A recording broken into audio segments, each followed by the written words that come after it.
తెలంగాణలో కాంగ్రెస్ ప్రభుత్వం గేరు మార్చి స్పీడ్ పెంచబోతుంది. పాలనను టాప్ గేర్లో పెట్టబోతుంది. ప్రతిపక్షాల విమర్శలకు ఫుల్ స్టాప్ పెట్టేలా ప్రజలకు మరింత దగ్గరయ్యేలా వ్యూహరచన చేస్తోంది. తాను చేపట్టిన ప్రతిష్టాత్మక పథకాలకు పూర్తి స్థాయి ఫలితాలు సాధించే దిశగా చర్యలు తీసుకోబోతుంది. రాష్ట్రంలో కాంగ్రెస్ పార్టీ అధికారంలోకి వచ్చి ఇప్పటికీ 2.5 ఏళ్లు పూర్తయింది. ఎన్నికలకు ఇంకా మిగిలింది మరో 2.5 ఏళ్లే. చివరి 6 నెలల్లో అంతా ఎన్నికల హడావుడే ఉంటుంది. దీంతో ఈ 2 ఏళ్ల సమయం రేవంత్ సర్కార్కు అత్యంత కీలక దశ కానుంది. చేపట్టిన పథకాలకు పూర్తి స్థాయి ఫలితాలు రాబట్టాల్సిన అనివార్యత ఏర్పడింది. ఇందుకోసం సమర్థ అధికార యంత్రాంగం అవసరమని భావించిన సర్కార్ భారీ మార్పులు చేసింది. పథకాల అమలులో సమర్థుడైన ఐఏఎస్ సంజయ్ జాజుని సీఎస్గా నియమించింది. సీఎంఓలను మార్పులు చేసింది. ఇక జూలై మొదటి పక్షంలో మరిన్ని మార్పులు చేసే ఆలోచనలో ఉంది. ఇప్పటికే ప్రభుత్వం పలు దీర్ఘకాలిక ప్రాజెక్టులను ప్రారంభించింది. మూసీ నది పరివాహక ప్రాంత అభివృద్ధి ప్రాజెక్టును గాడిలో పెట్టే దిశగా చర్యలు చేపడుతుంది. దీనికి అవసరమైన కేంద్ర రక్షణ శాఖ భూములపై అనుమతులు సాధించింది. నియోజకవర్గాల్లో 200 కోట్లతో 25 ఎకరాల్లో యంగ్ ఇండియా రెసిడెన్షియల్ స్కూళ్లను ప్రభుత్వం నిర్మిస్తోంది. ఇది కూడా రేవంత్ సర్కార్ dream project. Metro rail project కూడా దాదాపు కొలిక్కి వచ్చినట్లేనని ప్రభుత్వం భావిస్తుంది. ఈ ప్రాజెక్టు కోసం జపాన్ సంస్థల నుంచి అందిన 13,615 కోట్ల రుణం ప్రస్తుతం ఇండియన్ రైల్వే ఫైనాన్స్ కార్పొరేషన్ వద్ద ఇరుక్కుపోయింది. ఇటీవల సీఎం రేవంత్ రెడ్డి ఢిల్లీకి వెళ్లినప్పుడు కేంద్ర మంత్రి కిషన్ రెడ్డి కలిసి రావడాన్ని ప్రభుత్వం సానుకూలంగా మలుచుకోనుంది. ఐఆర్ఎస్సీ దగ్గర ఉన్న రుణాన్ని సాధించుకునే దిశగా చర్యలు చేపట్టింది. పథకాల చివరి ఫలితాలను సాధించాలన్న కృత నిశ్చయంతో ఉన్న ప్రభుత్వం వాటి అమలు బాధ్యతలను సమర్థ అధికారులకు అప్పగిస్తుంది. అందులో భాగంగానే కేంద్ర సర్వీసుల్లో ఉన్న సంజయ్ జాజును ప్రభుత్వ ప్రధాన కార్యదర్శిగా ఏరికోరి తెచ్చుకుంది.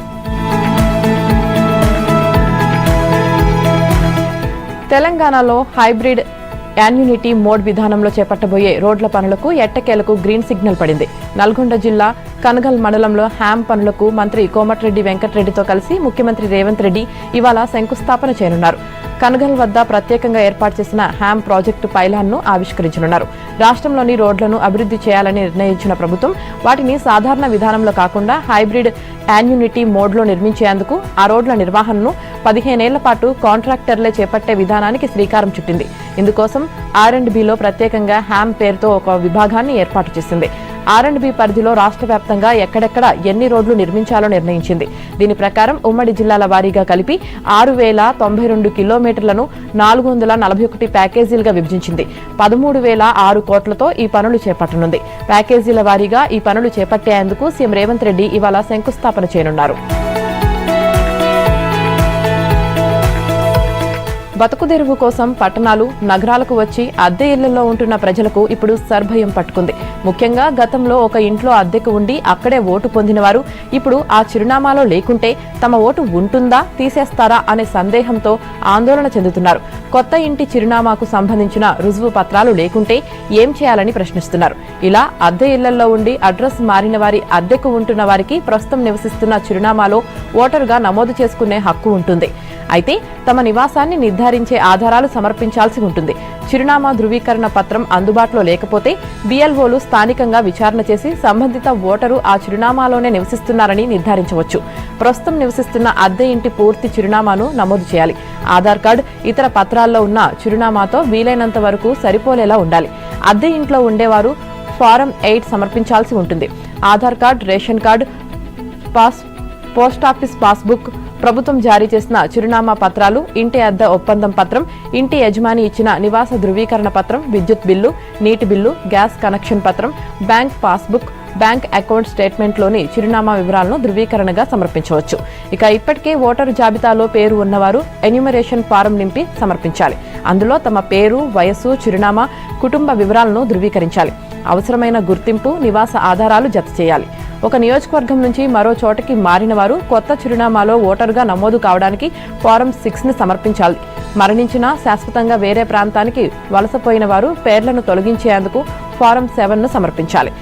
సర్ ప్రక్రియ గ్రామీణ ప్రాంతాల్లో వేగంగా పుంజుకుంటుంది. పట్టణ ప్రాంతాల్లో ఇంకా మందకొడిగానే సాగుతుంది.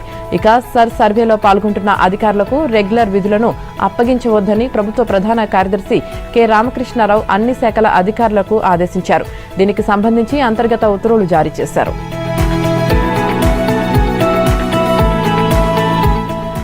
కేంద్ర ప్రభుత్వం తీసుకువచ్చిన బీబీజీ రామ్జీ చట్టం 2025 సమైక్య స్ఫూర్తికి విరుద్ధంగా రాష్ట్రాల రాజ్యాంగబద్ధమైన హక్కులను హరించేలా ఉందని రాష్ట్ర కేబినెట్ సబ్ కమిటీ తీవ్ర ఆందోళన వ్యక్తం చేసింది.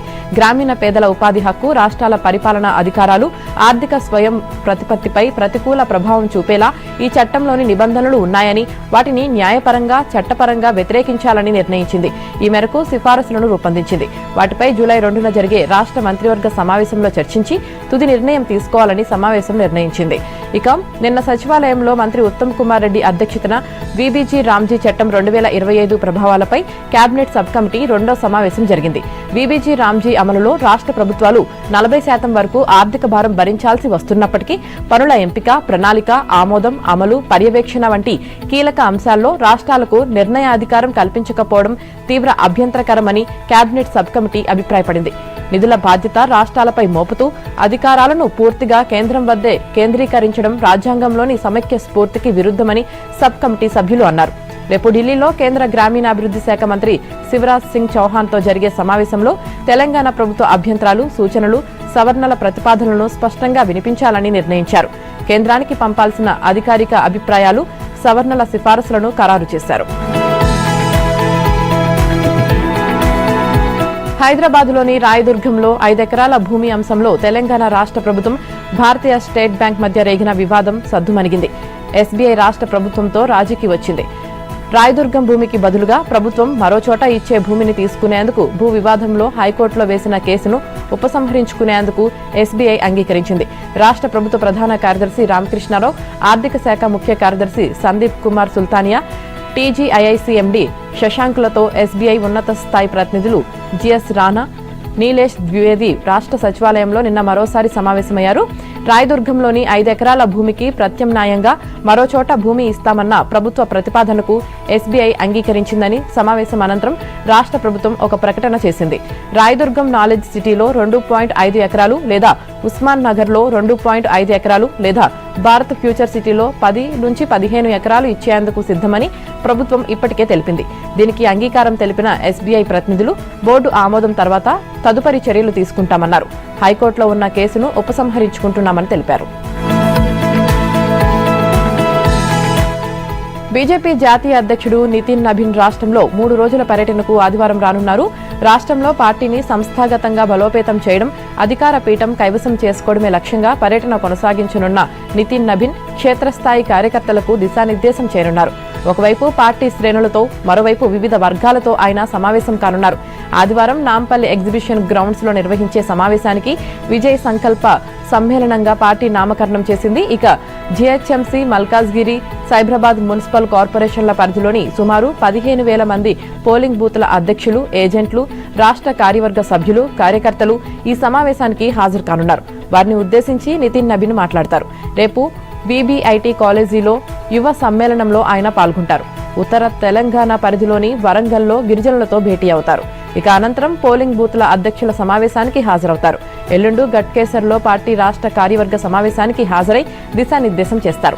ఆదివారం మధ్యాహ్నం 3:15 శంషాబాద్ విమానాశ్రయానికి చేరుకోనున్న నితిన్ నబీన్ 4 గంటలకు రంగారెడ్డి రూరల్ జిల్లా బీజేపీ కార్యాలయాన్ని వర్చువల్ గా రాష్ట్ర వ్యాప్తంగా కొత్తగా నిర్మించిన 9 ఇతర జిల్లాల పార్టీ కార్యాలయాలను ప్రారంభిస్తారు. దరఖాస్తు సమయంలో జరిగిన చిన్న పొరపాట్ల కారణంగా సాదా బైనామా క్రమబద్దీకరణ ఫైళ్లు ముందుకు కదలటం లేదు. ఫలితంగా రైతులు తీవ్ర ఆందోళన చెందుతున్నారు. దరఖాస్తుల్లో భూమి విస్తీర్ణం, సర్వే నెంబర్ల పరంగా తప్పులు దొర్లాయి. వీటిని సరిదిద్దేందుకు భూభారతి పోర్టల్లో అవకాశం లేకపోవడంతో రైతులు గాబరా పడుతున్నారు.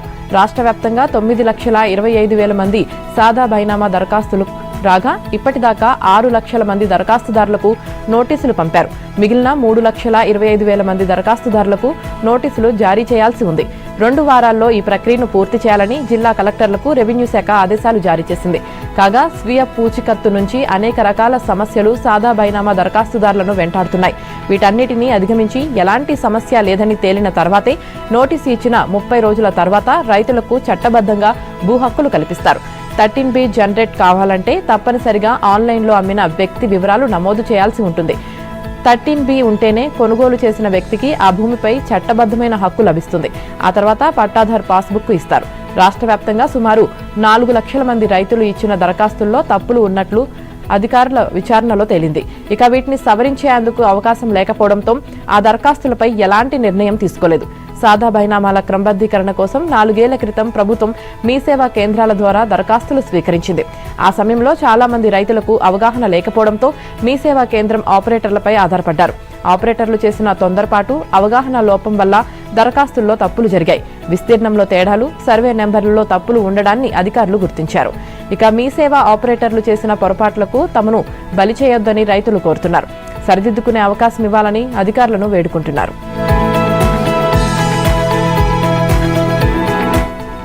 ఏపీ రాజధాని అమరావతిపై వైసీపీ నేతలు దండయాత్ర చేశారు. ప్రశాంతంగా ఉన్న గ్రామాల్లో అలజడి రేపారు.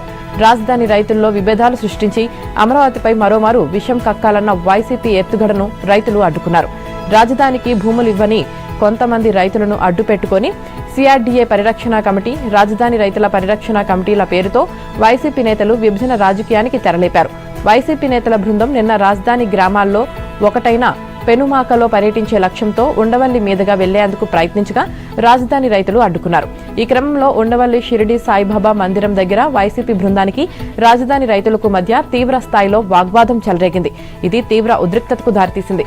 సకాలంలో పోలీసులు రంగప్రవేశం చేసి పరిస్థితిని అదుపులోకి తీసుకువచ్చారు. మొత్తం మీద గంట పాటు ఆ ప్రాంతంలో తీవ్ర గందరగోళం, ఘర్షణ వాతావరణం కనిపించింది. ఎన్నికల్లో చిత్తుగా ఓడిపోయిన వైసీపీ వైఖరి మారలేదు. నాడు అధికారంలో ఉన్నప్పుడు 3 రాజధానులని అమరావతిపై విషం గక్కారు. నిర్మాణాలను ఎక్కడికక్కడ ఆపేశారు. రాజధాని రైతులను, మహిళలను ఎన్నో రకాలుగా వేధించారు. ఇప్పుడు మావిగన్ అంటూ కొత్త పాట అందుకున్నారు. రాజధాని అమరావతి నిర్మాణాన్ని వ్యతిరేకిస్తూ వైసీపీ అధ్యక్షుడు జగన్మోహన్ రెడ్డి పదే పదే విషం చిమ్ముతూనే ఉన్నారు. ఇప్పుడు అమరావతి రైతుల పరిరక్షణ కమిటీ పేరిట రాజధాని రైతుల మధ్య చిచ్చు పెట్టేందుకు కుట్రలకు దిగారు.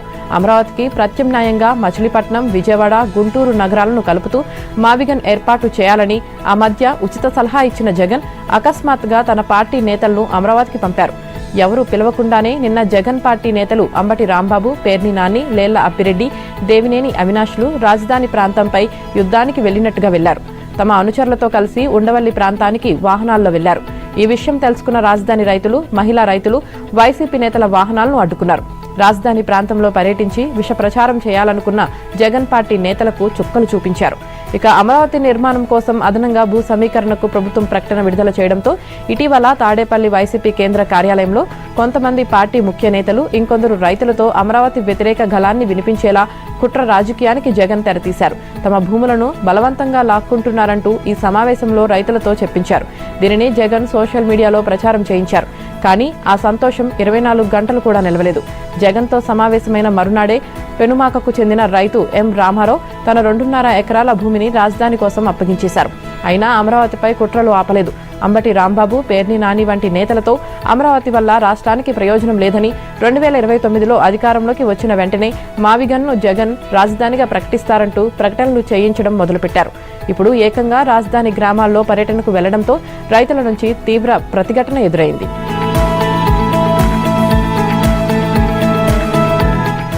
వెలుగొండ ప్రాజెక్టు నిర్మాణం ఒక చరిత్ర అని, ప్రాజెక్టు కోసం భూములు, ఇల్లు, ఊళ్లు వదిలేసిన మీ త్యాగం వృధా కాదని సీఎం చంద్రబాబు అన్నారు. నిర్వాసితుల దాతృత్వం వల్ల 4 జిల్లాల్లోని 4.47 లక్షల ఎకరాలకు సాగునీరు అందుతుందన్నారు. దీంతో 23 లక్షల మంది ప్రజలు వెలుగొండ నీళ్లు తాగుతారన్నారు. ఇక నిర్వాసితుల భవిష్యత్తుకు తాను అండగా ఉంటానన్నారు. వారందరి జీవితాల్లో ఇబ్బందులు లేకుండా చూసే బాధ్యత తానే తీసుకుంటానన్నారు. మార్కాపురం జిల్లా దోర్నాల మండలం గంటవానిపల్లి దగ్గర నిన్న వెలుగొండ ప్రాజెక్టు నిర్వాసితులకు పరిహారం కింద మొదటి విడత 300 కోట్ల నమూనా చెక్కును సీఎం అందజేశారు. వెలుగొండ ప్రాజెక్టు ఫీడర్ కాలువను పరిశీలించిన ఆయన అక్కడి పొలాల్లో రైతులు, నిర్వాసితులతో మాట్లాడారు. ఇక వైసీపీ తీరుపై సీఎం చంద్రబాబు తీవ్ర ఆగ్రహం వ్యక్తం చేశారు. అమరావతిపై కుట్ర చేయడానికే గొడ్డలి పార్టీ ఆ ప్రాంతానికి వెళ్లిందని సీఎం మండిపడ్డారు. అధికారంలో ఉన్న 5 ఏళ్లు నాటకాలాడి ప్రస్తుతం రాజధాని నిర్మాణం జరుగుతున్న నేపథ్యంలో ఆ ప్రాంతానికి వెళ్లడంలోని ఆంతర్యం ఏంటని ప్రశ్నించారు. వైసీపీ కుట్ర రాజకీయాలు చేస్తుందన్నారు. ఇక అధికారంలో ఉన్నప్పుడు దేవాలయాలపై దాడులు చేయించి ఇప్పుడు ఓట్ల రాజకీయాల కోసం వైసీపీ నేత జగన్ దేవాలయాల చుట్టూ తిరుగుతున్నారని సెటైర్లు వేశారు. కాపులను కాపులతోనే తిట్టించడం ఓ స్ట్రాటజీ అయితే, క్రిమినల్ అయిన ఓ రౌడీకి కులం రంగు వేసి దాన్ని రాజకీయం చేసి క్రిమినల్కు మద్దతు ఇవ్వడం వైసీపీ నైజమని డిప్యూటీ సీఎం పవన్ కళ్యాణ్ అన్నారు. రాష్ట్రంలో కాపులపై తీవ్రమైన కుట్ర జరుగుతుందని ఆరోపించారు. కాపు నాయకులతో బూతులు తిట్టిస్తారని, నేరాలకు పాల్పడే వ్యక్తుల కులం కాపు అని పదే పదే చెబుతారని, అలా కాపులను నెగిటివ్గా చూపించే కుట్ర సాగుతుందని తెలిపారు. కాపు కులానికి చెందిన వ్యక్తులు చేసే నేర పనులను పదే పదే వీరితో చెప్పించడం ద్వారా కాపులపై నెగిటివ్ ముద్ర వేయడానికే పథకం ప్రకారం కుట్ర జరుగుతుందన్నారు. ఇది స్పష్టంగా ఓ పార్టీ చేస్తున్న రాజకీయ క్రీడ అని అన్నారు. కక్షపూరితంగా కొన్ని కులాలను అందరి దగ్గర విలన్లుగా చూపించేందుకు ఆడుతున్న ఆట అన్నారు. ప్రతిసారి దాన్ని చాలా స్పష్టంగా ప్రజలకు అర్థమయ్యేలా చెబుతానని అన్నారు. కులాన్ని రాజకీయ పెట్టుబడిగా వాడుకోనని అన్నారు. తానెప్పుడూ కులం కార్డు తీసుకొని రాజకీయాలు చేయబోనని తేల్చి చెప్పారు. తాను దేశం రాష్ట్రం బాగుండాలని కోరుకుంటానన్నారు. రౌడీ షీటర్ గాదె సాయికృష్ణను ఏం చేశారు? ఎక్కడున్నాడు? అసలు ఆ రోజు స్టేషన్లో ఏం జరిగింది? ఈ అదృశ్య ఘటనలో మీ పాత్ర ఏమిటి? ఇన్స్పెక్టర్ నాగరాజుకు సన్నిహితుడిగా ముద్రపడిన సురేష్ను సిట్ అధికారులు అడిగిన ప్రశ్నలివి. విజయవాడలోని కృష్ణలంకకు చెందిన సాయికృష్ణ అదృశ్యం కేసులో ఇన్స్పెక్టర్ నాగరాజును సిట్ అధికారులు అరెస్టు చేసిన తర్వాత స్టేషన్లో పనిచేసే హెడ్ కానిస్టేబుల్ అశోక్, నానితో పాటు సురేష్ అజ్ఞాతంలోకి వెళ్లిపోయారు. వారిని పట్టుకోవడానికి ప్రత్యేక బృందాలను ఏర్పాటు చేశారు. సురేష్ను సిట్ టీం అర్ధరాత్రి అరెస్టు చేసిందని తెలిసింది. అతన్ని పోలీసులు రహస్య ప్రదేశంలో విచారిస్తున్నారు. నాగరాజుతో స్నేహం ఎలా ఏర్పడిందని ప్రశ్నలు మొదలుపెట్టిన అధికారులు సాయికృష్ణ అదృశ్యం వరకు అడిగారు. కొన్నిటికి మాత్రమే సురేష్ జవాబులు ఇచ్చినట్లు సమాచారం. సాయికృష్ణ వ్యవహారం గురించి తనకేమీ తెలియదని చెప్పినట్లు తెలిసింది. దీని గురించి ఏమీ తెలియనప్పుడు అజ్ఞాతంలోకి వెళ్లిపోవాల్సిన అవసరం ఏముందని సిట్ అధికారులు వేసిన ప్రశ్నలకు మౌనమే సమాధానమైంది. అజ్ఞాతంలో ఉన్న హెడ్ కానిస్టేబుల్ అశోక్, నాని కోసం ప్రత్యేక బృందాలు గాలిస్తున్నాయి. విధులకు గైరాజునైనందుకు వీరిద్దరిని సస్పెండ్ చేశారు. నవ్యాంధ్రప్రదేశ్ అభివృద్ధికి చోదక శక్తిగా నిలిచే భోగాపురం అంతర్జాతీయ విమానాశ్రయం ప్రారంభోత్సవానికి అంతా సిద్దమైంది. అంతర్జాతీయ ప్రమాణాలతో ఎయిర్పోర్ట్ నిర్మాణం పూర్తి చేశారు. సీఎం చంద్రబాబు ప్రత్యేక చొరవ తీసుకోవడంతో గడువులోగా పనులన్నీ చకచకా పూర్తయ్యాయి.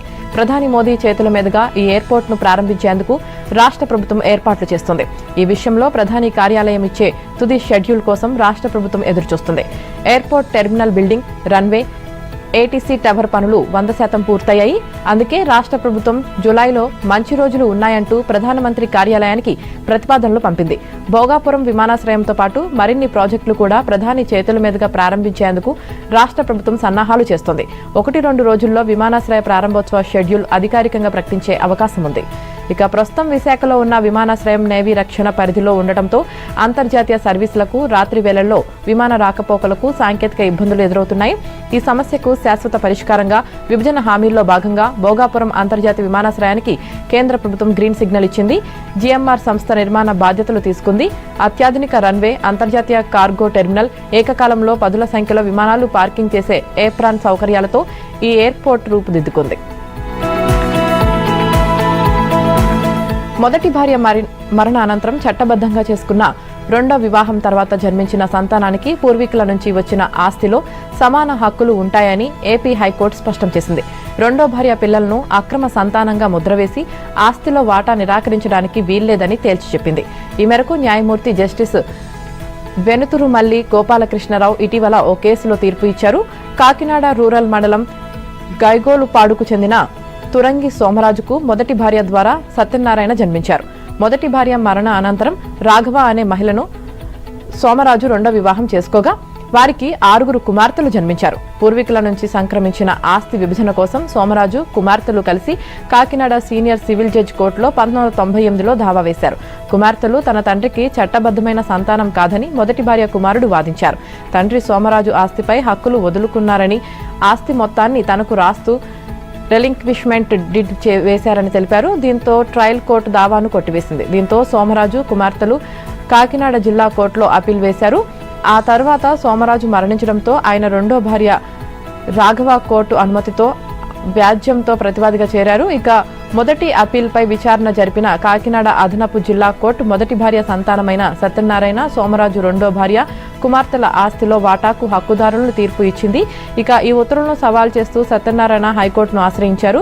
ఈ సెకండ్ అప్పీల్పై హైకోర్టు తుది విచారణ జరిపి నిర్ణయాన్ని తీర్పునిచ్చింది.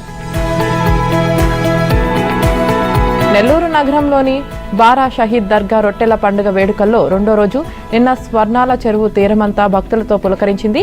రాష్ట్రంలోని వివిధ ప్రాంతాల నుంచే కాక దేశంలోని వివిధ రాష్ట్రాల నుంచి విదేశాల నుంచి కూడా భక్తులు భారీ సంఖ్యలో తరలివచ్చారు. కోరిన కోరికలు తీర్చే వరాల రొట్టెల కోసం పోటీ పడ్డారు. భక్తులకు మౌలిక వసతులు, శాంతి భద్రతలపై ప్రభుత్వ యంత్రాంగాన్ని పురపాలక శాఖ మంత్రి పొంగూరు నారాయణ అప్రమత్తం చేస్తూ సూచనలిస్తున్నారు. ఇక బారా షహీద్ మిత్రమండలి ఏర్పాటు చేసిన అన్నదానాన్ని లంగరు ఖాను మంత్రి ప్రారంభించారు. శాంతి భద్రతలను పర్యవేక్షించేందుకు పోలీసు అధికారులు ఏర్పాటు చేసిన 4 నైట్ విజన్ డ్రోన్లను కూడా ప్రారంభించారు. అనంతరం మాట్లాడుతూ వచ్చే ఏడాది రొట్టెల పండుగ నాటికి అభివృద్ధి పనులు పూర్తి చేసి సీఎం చంద్రబాబు ఆలోచన మేరకు బారా షహీద్ దర్గాను టూరిజం హబ్గా తీర్చిదిద్దుతామన్నారు. రొట్టెల పండుగ సందర్భంగా నిన్న అర్ధరాత్రి గంధ మహోత్సవం వైభవంగా నిర్వహించారు. నగరంలోని కోటమిట్ట నుంచి 12 బిందెల గంధాన్ని పూల రథంలో మేళ తాళాలతో ఊరేగింపుగా బారా షహీద్ దర్గాకు తీసుకువచ్చారు.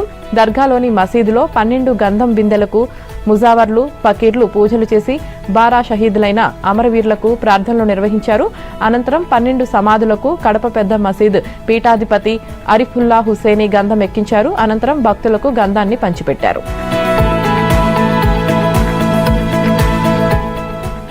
తొమ్మిదేళ్లుగా డీఎంకే నేతృత్వంలోని సెక్యులర్ ప్రోగ్రెసివ్ అలయన్స్ కూటమిలో కొనసాగిన మరుమలార్చి ద్రావిడ మున్నేట్ర కళగం పార్టీ ఆ కూటమి నుంచి వైదొలిగింది. నిన్న చెన్నైలో నిర్వహించిన పార్టీ సర్వసభ్య మండలి సమావేశం అనంతరం ఎండీఎంకే అధినేత వైగో ఈ విషయాన్ని ప్రకటించారు. ఇటీవల అసెంబ్లీ ఎన్నికల ఫలితాల అనంతరం 47 మంది ఎమ్మెల్యేలున్న అన్నా డీఎంకే నేతృత్వంలో ప్రభుత్వ ఏర్పాటుకు డీఎంకే ప్రయత్నించిందని వైగో ఆరోపించారు. మతతత్వ శక్తులతో పొత్తు పెట్టుకున్న అన్నా డీఎంకే ప్రభుత్వానికి డీఎంకే ఎలా మద్దతిస్తుందని ప్రశ్నించారు. అందుకే తాము డీఎంకే కూటమి నుంచి తప్పుకుంటున్నట్లు ప్రకటించారు. కాగా ఇటీవల డీఎంకే చిహ్నంపై పోటీ చేసి గెలిచిన 2 ఎండీఎంకే ఎమ్మెల్యేలు ఈ సమావేశానికి గైరాజులవడం విశేషం. తమిళనాడు ప్రదేశ్ కాంగ్రెస్ కమిటీ అధ్యక్షుడిగా సీనియర్ నేత ఎంపీ బి మాణిక్యం ఠాగూర్ నియమితులయ్యారు. ఠాగూర్ నియామకానికి కాంగ్రెస్ అధ్యక్షుడు ఖర్గే ఆమోదం తెలిపారని ఆ పార్టీ ప్రధాన కార్యదర్శి కేసీ వేణుగోపాల్ ప్రకటన విడుదల చేశారు. ఈ నియామకం తక్షణమే అమల్లోకి వస్తుందని తెలిపారు. ప్రస్తుతం ఏపీ కాంగ్రెస్ వ్యవహారాలను చూస్తున్న మాణిక్యం ఠాగూర్కు దక్షిణాది రాజకీయాలపై పట్టు ఉంది. గతంలో తెలంగాణ కాంగ్రెస్ వ్యవహారాల ఇన్ఛార్జిగా ఆయన ఉన్న సమయంలోనే తెలంగాణ పీసీసీ అధ్యక్షుడిగా రేవంత్ రెడ్డి నియమితులయ్యారు. గాజా విషయంలో కేంద్ర ప్రభుత్వం వైఖరిని ఏఐసీసీ నాయకురాలు సోనియా గాంధీ మరోసారి తప్పుబట్టారు. గాజాలో ఇజ్రాయెల్ నరమేధాన్ని ప్రపంచమంతా ఖండిస్తున్న వేళ ఆ దేశం పట్ల మౌనంగా ఉండటం ద్వారా భారత్ ఏకాకిగా మిగిలిపోయిందని విమర్శించారు. అక్కడ పిల్లలను లక్ష్యంగా చేసుకుని దాడులు జరుగుతున్నాయని ఐక్యరాజ్య సమితి నియమించిన న్యాయ బృందం ప్రకటించిన తర్వాత కూడా మోదీ సర్కారులో చలనం లేదన్నారు. ప్రభుత్వ తీరు గర్భనీయమని సోనియా దుయ్యబట్టారు. ప్రధాని మోదీ 3 రోజుల పర్యటన కోసం నిన్న సాయంత్రం సీషెల్స్ దేశానికి చేరుకున్నారు. ఆ దేశ అధ్యక్షుడు ప్యాట్రిక్ హెర్మినీ ఇతర ఉన్నతాధికారులు సీషెల్స్ అంతర్జాతీయ విమానాశ్రయంలో ప్రధాని మోదీకి ఘన స్వాగతం పలికారు. జూన్ 29న జరిగే సీషెల్స్ జాతీయ దినోత్సవ వేడుకలకు గౌరవ అతిథిగా విచ్చేయాలంటూ ఆహ్వానం అందడంతో మోదీ సీషెల్స్ వెళ్లారు. అలాగే భారత్, సీషెల్స్ దేశాల మధ్య దౌత్య సంబంధాలు మొదలై 50 సంవత్సరాలు పూర్తయింది. సీషెల్స్ లో మోదీ 3 రోజులు పర్యటిస్తారు. ఇక సీషెల్స్ అసెంబ్లీలోనూ ప్రసంగించనున్నారు. నిన్న Modi Seychelles national botanical gardens ను సందర్శించారు. అందులో సుమారు 194 ఏళ్ల వయసు ఉన్న జోనాథన్ అనే తాబేలును సందర్శించారు. గిన్నిస్ వరల్డ్ రికార్డుల ప్రకారం 1932లో జన్మించిన జోనాథన్ ప్రస్తుతం ఈ భూమి మీద ప్రాణాలతో ఉన్న అత్యంత వృద్ధ జంతువు కావడం విశేషం. కాగా భారత్లో తయారు చేసిన ఓ పెట్రోలింగ్ నౌకను మోదీ సీషెల్స్ కోస్ట్ గార్డుకు అందజేశారు. అలాగే సీషెల్స్ డిజాస్టర్ రెస్పాన్స్ ఫోర్స్ కు 6 అంబులెన్స్లు, 5 లేజర్ రేడియల్ బోట్లు, 10 యుటిలిటీ వాహనాలను ఇచ్చారు. భారత ప్రధాని మోదీకి తాము పెద్ద అభిమానులని అమెరికా విదేశాంగ మంత్రి రూబియో అన్నారు. మోదీ సమర్థ నాయకత్వంలో భారతదేశం అద్భుతమైన ఆర్థిక పురోగతిని సాధిస్తుందన్నారు. అమెరికా అధ్యక్షుడు ట్రంప్ వచ్చే ఏడాది భారత పర్యటనకు వచ్చే అవకాశం ఉందని తెలిపారు. అధ్యక్షుడి పర్యటన ఏర్పాట్ల కోసం తాను ఈ ఏడాది చివరిలో భారత్లో పర్యటిస్తానని చెప్పారు. భారత్, అమెరికా మధ్య వాణిజ్య ఒప్పందం చర్చలు తుదిదశకు చేరుకున్నాయన్నారు. హైదరాబాద్లోని యుఎస్ కాన్సులేట్ దగ్గరలోని రహదారికి తన పేరు పెట్టడంపై అమెరికా అధ్యక్షుడు ట్రంప్ హర్షం వ్యక్తం చేశారు. తెలంగాణ ప్రభుత్వానికి ధన్యవాదాలు తెలియజేశారు. అమెరికా 250వ స్వాతంత్ర దినోత్సవాన్ని పురస్కరించుకొని నానక్ రామ్గూడలోని యుఎస్ కాన్సులేట్ సమీపంలోని రహదారికి రాష్ట్ర ప్రభుత్వం డొనాల్డ్ ట్రంప్ అవెన్యూ అనే పేరు పెట్టిన సంగతి తెలిసిందే. దీనిపై ట్రంప్ స్పందించారు. హైదరాబాద్లో కొత్తగా డొనాల్డ్ ట్రంప్ అవెన్యూను ఏర్పాటు చేశారని, ఇలాంటి గౌరవం పొందిన మొట్టమొదటి అమెరికా అధ్యక్షుడిని తానేనని అన్నారు. థ్యాంక్ యూ అంటూ ట్రూత్ సోషల్లో ఆయన ఓ పోస్ట్ చేశారు. యుఎస్ కాన్సులేట్లో జూన్ 23న జరిగిన అమెరికా స్వాతంత్ర దినోత్సవ కార్యక్రమంలో అమెరికా రాయబారి సెర్జియో గోర్, హైదరాబాద్లోని US consul general Laura Williams సమక్షంలో deputy CM Bhatti Vikramarka Donald Trump avenue నామఫలకాన్ని లాంఛనంగా ఆవిష్కరించారు. ఈ ఆవిష్కరణ ఫోటోను ట్రంప్ తన వ్యాఖ్యలతో పాటు షేర్ చేశారు. ఐర్లాండ్తో 2 టీ20ల సిరీస్లో టీమిండియా పరువు కోసం పోరాడాల్సిన పరిస్థితి ఏర్పడింది. గతంలో క్లీన్ స్వీప్ కోసం బరిలోకి దిగిన అలవాటున్న భారత జట్టు ఇప్పుడు ఖచ్చితంగా గెలిచి తీరాల్సిందే. లేకుంటే 0-2తో సిరీస్ కోల్పోయి మరింత చేదు అనుభవం ఎదుర్కోవాల్సి ఉంటుంది. తొలి టీ20లో బ్యాటర్ల వైఫల్యం జట్టును దెబ్బతీసింది. అందుకే ఇవాళ జరిగే ఆఖరి 2వ మ్యాచ్లో శ్రేయాస్ సేన స్థాయికి తగ్గ ఆటతీరుతో చెలరేగాలనుకుంటుంది. ఒక్క పరాజయానికే భయపడాల్సిన అవసరం లేదని టీం మేనేజ్మెంట్ భావిస్తుంది. ఒకవేళ సుందర్ను పక్కన పెట్టి శాంసన్ స్థానాన్ని మారిస్తే వైభవ్కు చోటు కల్పించవచ్చు. ఇక మహిళల టీ20 ప్రపంచ కప్లో టీమిండియా గ్రూప్ ఏలో తమ ఆఖరి లీగ్ మ్యాచ్లో అత్యంత బలీయమైన ఆస్ట్రేలియాను హర్మన్ ప్రీత్ సేన ఇవాళ ఢీకొననుంది. ఈ మ్యాచ్లో విజయం సాధిస్తే మనోళ్లు సెమీఫైనల్లో అడుగు పెడతారు. ఓడితే టోర్నీ నుంచి నిష్క్రమించాల్సి వస్తుంది.